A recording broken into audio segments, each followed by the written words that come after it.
How to fix Facebook Messenger login problem on Android phone. Hello guys, in today's video I'm gonna show you how to fix Facebook Messenger login problem on Android phone. First, just try to restart your phone.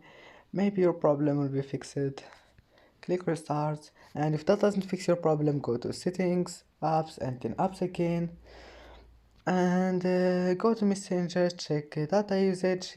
You need to enable all of those here, and then go to storage, clear cache, and then click force stop, and go back and check your connection here, Wi-Fi, check it, and that's it. If your connection is good, just try again and your problem must be fixed. And that's it for today's video.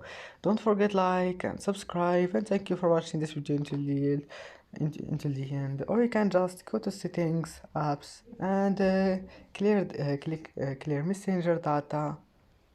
This one, storage, click clear data, and maybe it will be fixed. And that's it. Don't forget like, and see you in the next video.